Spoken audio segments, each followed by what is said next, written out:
மக்கள் அனைவருக்கும் வணக்கம். சட்டமன்ற தேர்தலுக்கான தேர்தல் அறிக்கையை அதிமுக பொதுச் செயலர் எடப்பாடி பழனிசாமி இன்னைக்கு வெளியிட்டிருக்கிறாரு.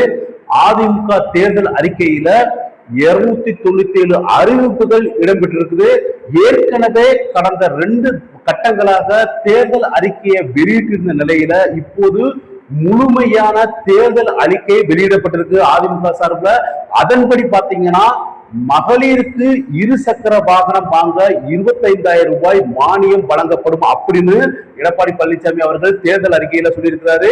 அது மட்டும் இல்லாம அரிசி குடும்ப அட்டைதாரர்களுக்கு விலையில்லா பிரிட்ஜ் வழங்கப்படும் அப்படின்னும் எடப்பாடி பழனிசாமி அவர்கள் இன்னைக்கு அறிவிச்சிருக்காங்க.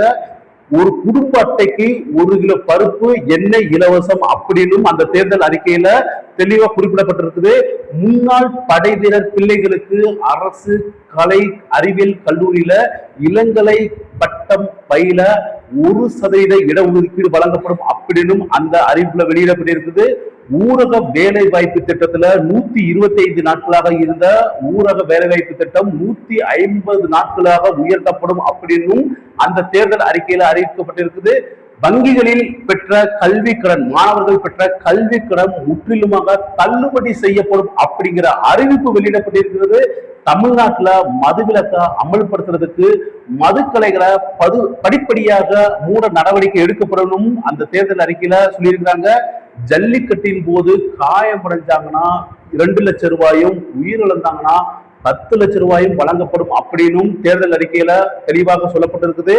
கோயில்கள்ல அன்னதான திட்டம் விரிவாக்கம் செய்யப்படும் அப்படின்னும் ராணுவத்துல உயிர் நீத்த படை வீரர் குடும்பத்துக்கு கருணை அடிப்படையில பணி நியமனம் வழங்கப்படும் அப்படின்னும் அதிமுகவோட தேர்தல் அறிக்கையில தெளிவா சொல்லப்பட்டிருக்குது. அது மட்டும் இல்லாம வாழ்வாதார உதவியாக ஆண்டுக்கு 3 கேஸ் சிலிண்டர்கள் வழங்கப்படும் அப்படின்னும் அந்த அறிக்கையில தெளிவா சொல்லியிருக்காங்க.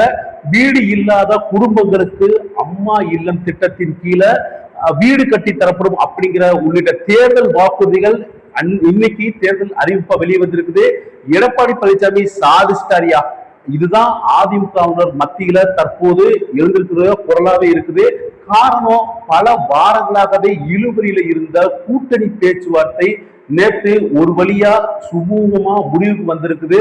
அதன்படி எப்படி பாத்தீங்கன்னா, எடப்பாடி பழனிசாமி கடந்த சில நாட்களாகவே டெல்லியில சாணக்கியர்னு சொல்லக்கூடிய அமித்ஷாவை நிறைய தடவை சந்திச்சு சீட் கணக்குல மேஜிக் சாதனை பண்ணியிருக்காருன்னு தான் சொல்ல முடியும். அதிமுக பொதுச் செயலர் எடப்பாடி பழனிசாமி ஆடி இருக்கும் சீட் மேஜிக் இப்போது அரசியல் விமர்சகர்களை பூர்வம் உயர்த்த வச்சிருக்குன்னே சொல்லலாம். பாஜக மேலிடம் ஆரம்பத்துல 40 தொகுதிகள் வரை டிமாண்ட் செய்ததாகவே தகவல் வெளியாகி இருந்துச்சு. ஆனா எடப்பாடி பழனிசாமி தரப்போ யதார்த்தம் வேற அப்படின்னு கராரா பேசி 27 இடங்களுடன் பாஜகவை தரத்து நிறுத்தி இருக்கிறாரு. அது வெறும் எண்ணிக்கை அல்ல, மாறாக திமுகவின் பாஜகவின் நடிகை அதிமுக அப்படிங்கிற பின்பத்தை உடைக்கிற எடப்பாடி பழனிசாமி அவர்களின் ராஜதந்திரமாகவே பார்க்கப்படுது. 40 சீட்டு வேணும் அப்படின்னு பாஜக தரப்பு ஒற்றை காலில் நின்று போது கூட எடப்பாடி பழனிசாமி தரப்புல இருந்து போன பதில் மிக தெளிவாகவே இருந்துச்சுன்னு சொல்லலாம். 25 சீட்டுக்கு மேல 1 சீட்டு கிடையாது. டெல்லிக்கு ஒரு முறை இல்ல பல முறை பறந்து எடப்பாடி தன்னோட நிலைப்பாட்டுல உறுதியாவே இருந்திருக்கிறாரு. பாஜக தரப்புல அமித்ஷாவை நேரடியா களமிறங்கி பார்க்கும் களநரம் இதுதாங்க அப்படின்னு புள்ளி விவரங்களோட பதில் சொல்லி அதிர வச்சிருக்கிறாரு இபிஎஸ் அவர்கள். டெல்லிக்கு எடப்பாடி பழனிசாமி அவர்களை வரவழைச்சு காத்திருக்க வச்சிருந்தும் கூட எடப்பாடி பழனிசாமி கொஞ்சம் கூட இறங்கி வரவே இல்லை. டெல்லிக்கு அடிக்கடி விசிட் அடித்த எடப்பாடி பழனிசாமி மேலிடத்தின் ஒரு விஷயத்துல மட்டும் மிக தெளிவாகவே இருந்திருக்கிறாரு. கூட்டணிய தமிழ்நாட்டுல வழி நடத்துறது நாங்க தான் அப்படிங்கிறதுல நாங்க பின்வாங்கவே இல்லை. கடந்த 2019 தேர்தலில் பாஜகவுக்கு 5 இடங்கள், 2021 ஆண்டு சட்டமன்ற தேர்தலில் 20 இடங்கள் என மிக குறைந்த எண்ணிக்கையிலேயே சீட் கொடுத்து சட்டமன்ற தேர்தலில் பாஜக ஒரு வட்டத்துக்குள்ளே வச்சிருந்த இபிஎஸ் அவர்கள் இப்போதும் அதே பாணியை தான் கடைபிடிச்சிருக்கிறாரு. திமுக கூட்டணியில காங்கிரஸ் கட்சிக்கு 28 தொகுதிகள் ஒதுக்கப்பட்டிருப்பது இப்போதும் விவாத பொருளாய் தான் இருக்குது. தமிழகத்துல வெறும் 4% வாக்கு வங்கி வச்சிருக்கிற காங்கிரசுக்கு 28 இடங்களா அப்படிங்கிற அதே சமயத்துல தமிழகத்துல 7% 8% வரைக்கும் வளர்ச்சி கண்டுள்ளதாக கூறப்படும் பாஜகவை 27 இடங்களுக்குள்ளேயே எடப்பாடி பழனிசாமி சுருக்கி விட்டதுதான் இப்போது அதிமுக தொண்டர்களின் கெத்து பேச்சாக இருக்கிறது. தேசிய அளவுல எதிர்கட்சியாக இருக்கிற ஒரு கட்சிக்கு 28 இடங்களை வாரி வழங்கிய திமுக எங்க ஆளும் கட்சியா இருக்கிற, அதாவது தேசிய அளவுல ஆளும் கட்சியா இருக்கிற பாஜக கட்சியை கட்டுக்குள் வச்சிருக்கும் எடப்பாடி பழனிசாமி எங்க? இதுதான் ரத்தத்தின் ரத்தம் கூட தற்போதைய ஸ்டேட்டஸாவே இருக்குது. டிடிவி தினகரனின் அம்மா மக்கள் முன்னேற்ற கழகம் மற்றும் அன்புமணியின் பாமக ஆகிய இரு கட்சிகளையும் ஒரே நேர்கோட்டுல கொண்டு வருவது இபிஎஸ் அவர்களுக்கு பெரிய சவாலாவே இருந்துச்சு. கடைசியில பாத்தீங்கன்னா பாமகவுக்கு 18 தொகுதிகளும், அம்மா மக்கள் முன்னேற்ற கழகத்திற்கு 11 தொகுதிகளும், தன்னை ஓரம் கட்ட நினைத்த டிடிவி தினகரனையும் கூட்டணிக்கு வராமல் இழுபறி செய்து கொண்டிருந்த அன்புமணியையும் சரியான எண்ணிக்கையில சமாதானம் செஞ்சு பாஜகவுக்கும் நோ சொல்லாம சீட் ஒதுக்கி இருப்பதுதான் எடப்பாடி பழனிசாமியின் அரசியல் முதிர்ச்சியை காட்டுது. முன்னாள் முதலமைச்சர் ஜெயலலிதா இருந்த போது கூட சசிகலா நிலையில் இருந்த டிடிவி தினகரன் இன்னைக்கு எடப்பாடி பழனிசாமியின் தலைமைக்கு கீழே 11 தொகுதிகளை பெற்றுக்கொண்டு கைகோர்த்திருக்கிறாரு. கடந்த முறை 23 இடங்களை வாங்கிய பாமக இந்த தடவை 18 இடங்கள் மட்டுமே கொடுத்திருக்கப்பட்டிருக்குது. ஏற்கனவே ஒரு ராஜ்யசபா சீட் கொடுத்தாச்சுல, இன்னும் எதுக்கு உங்களுக்கு எக்ஸ்ட்ரா சீட் அப்படிங்கிறதா எடப்பாடி பழனிசாமி அவர்களோட லாஜிக்ல அன்புமணியும் சமாதானம் செய்ய வேண்டியிருந்துச்சு. அதிமுக கூட்டணியில பாஜக, பாமக, அம்மா மக்கள் முன்னேற்ற கழகம், தமாக, ஐஜேகே என பெரிய பட்டாளமே இருந்தாலும் தலைமை பொறுப்பை தன் வசமே வச்சிருக்கிறாரு எடப்பாடி பழனிசாமி அவர்கள். எடப்பாடி பழனிசாமி அவர்களுக்கு கூட்டணி வியூகமே தெரியாது அப்படின்னு சொன்னவங்களுக்கு அமித்ஷா கூட நேரடியாக பேசி இந்த சீட் பங்கீட்டை முடித்த விதம் ஒரு பதிலடியாகவே பார்க்கப்படுது.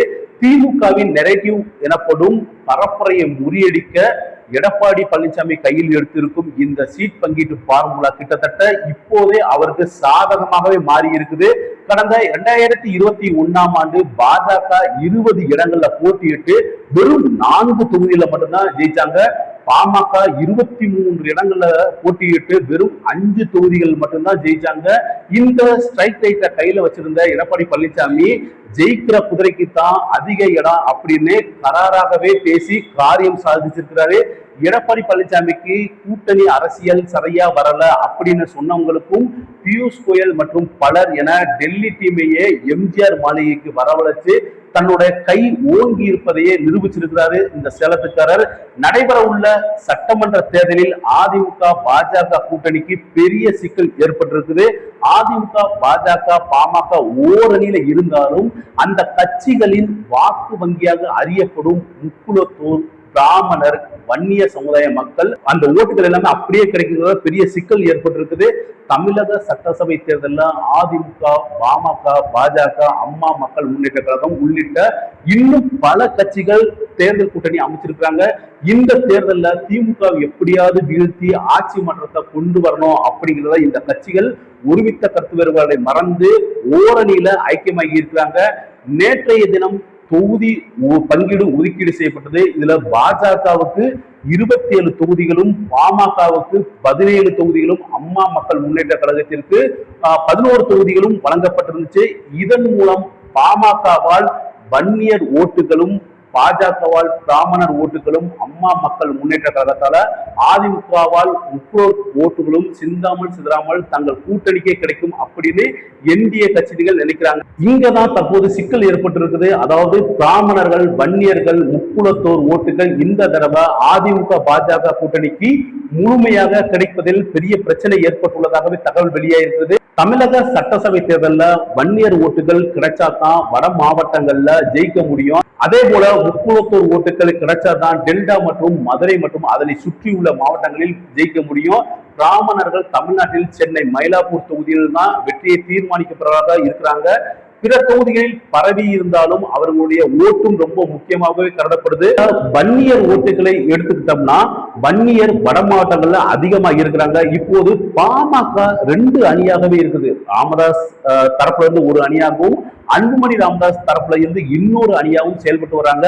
இதுல அன்புமணி ராமதாஸ் மட்டும்தான் பாஜகவுல இருக்கிறாரு. ராமதாஸ் சசிகலா கூட்டணி வெற்றி பெறாவிட்டாலும் போட்டியிடும் தொகுதிகளில் கணிசமான வாக்குகளை பிரிக்க வாய்ப்புகள் அதிகமாகவே இருக்கப்படுது.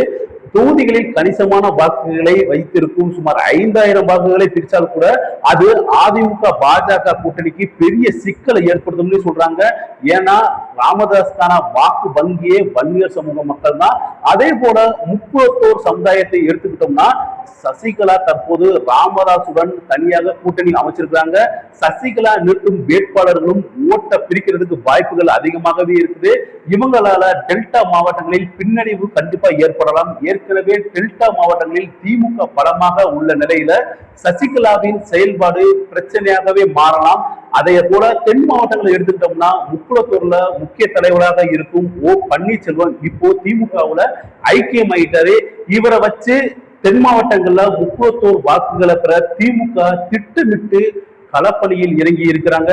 இது திமுக கூட்டணிக்கு மதுரை மற்றும் அதனை சுற்றியுள்ள மாவட்டங்களில் முக்குளத்தூர் ஓட்டுகளை பிரிக்கிறதுக்கு பெரிய பிரச்சனையாவே ஏற்படுத்தலாம். பெரும்பாலும் பிராமணர் ஓட்டுகள் பாஜகவின் வாக்கு வங்கியாக தான் இருக்குது. ஆனால் தமிழகத்தில் திமுகவில் பிராமணர்களுக்கு வாய்ப்பு வழங்கப்படுறதே இல்லை. அதிமுக பாஜகவிலும் அதிக அளவில் பிராமணர்களுக்கு சீட் கிடைக்கிறதே இல்லை. இப்படியான இக்கட்டான சூழ்நிலையெல்லாம் நாம் தமிழர் கட்சியின் சீமான் இந்த தடவை 6 பிராமணர்களுக்கு வாய்ப்பு வழங்கி இருக்கிறாரு. அதுல 4 பெண்கள் 2 ஆண்கள். சென்னை டி நகர்ல அனுஷாவும், சைதாப்பேட்டையில ஸ்ரீவித்யாவும், மயிலாப்பூர்ல அருணும், ஆலந்தூர்ல மகாலட்சுமியும், மதுரவாயில ரேவதி, மயிலாடுதுறையில காசிராமன் என 6 பிராமணர்களை வேட்பாளராக நிறுத்தப்பட்டிருக்கிறாங்க. இதனால இந்த முறை பல தொகுதிகளில் பிராமணர்களின் வாக்கு வங்கி பெரும்பாலும் நாம் தமிழர் கட்சிக்கு தான் வரும்னு சீமான் நம்புறாரு. சீமான் நினைப்பதெல்லாம் நடக்கும் பட்சத்தில் அது அதிமுக பாஜக கூட்டணிக்கு கிடைக்கும் வாக்குகளை கண்டிப்பா பாதிக்கத்தான் செய்யும். ஏனென்றால் பெரும்பான்மையான பிராமணர்களின் முதல் தேர்வாக பாஜக கட்சி தான் இருக்கிறது அப்படிங்கிறது குறிப்பிடத்தக்கது. என்டிஏ கூட்டணியில பாமகவுக்கு ஒதுக்கப்பட உள்ள தொகுதிகளில் உத்தேச பட்டியல் இப்ப வெளியாயிருக்குது. இந்த பட்டியல்ல பாலக்கோடு, திருத்தணி, செஞ்சி, திண்டிவனம் அல்லது அரூர், வானூர், காட்டுமன்னார் கோயில், பாப்பிரெட்டியப்பட்டி, பெண்ணாகரம், தர்மபுரி, அந்தியூர், ஓமலூர், சங்ககிரி, விக்கிரவாண்டி, செய்யாறு, ஜெயங்கொண்டம், மயிலம், குன்னம் உள்ளிட்ட தொகுதிகள் இடம்பெற்றிருக்கிறது. தேசிய ஜனநாயக கூட்டணியில் பாமகவுக்கு 18 தொகுதிகள் ஒதுக்கப்பட்டிருக்குது. கடந்த 35 ஆண்டுகால வரலாற்றில் பாமக மிக குறைவான தொகுதிகளில் இப்போதுதான் போட்டியிடுறாங்க. மேலும் பாஜகவும் தன்னுடைய விருப்ப பட்டியலை அதிமுக கிட்ட கொடுத்திருந்தாங்க. அம்மா மக்கள் முன்னேற்ற கழகமும் அதிமுக கூட்டணியில போட்டியிடும் தொகுதிகளை இனம் கண்டு அவங்ககிட்ட வேட்பாளர் பட்டியலையும் அறிவிக்கிறதுக்கு தயாராக இருக்கிறாங்க.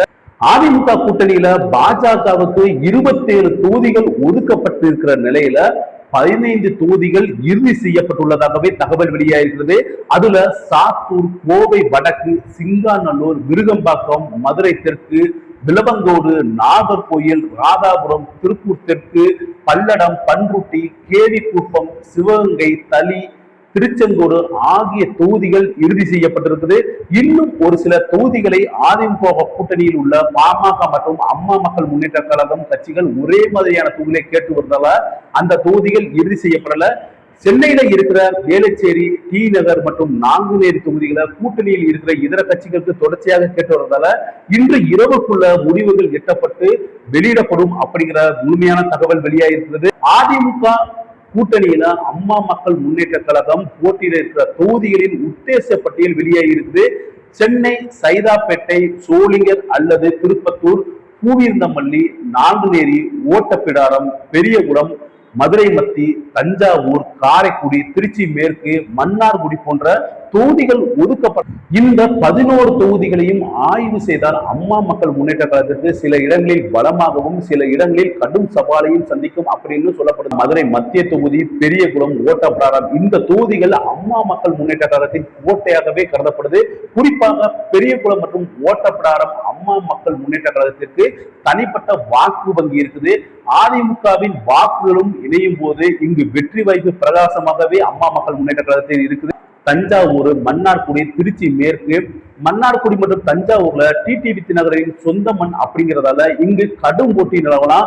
ஆனா திருச்சி மேற்கு போன்ற இடங்கள் திமுகவின் கோட்டை அப்படிங்கிறதால அங்க ஏற்கனவே அமைச்சர் KN போன்ற ஜாமவான்கள் இருக்கிற இடம்ங்கிறதால அங்க வெற்றி பெறுவது கொஞ்சம் சவாலான விஷயமாகவே பார்க்கப்படுது.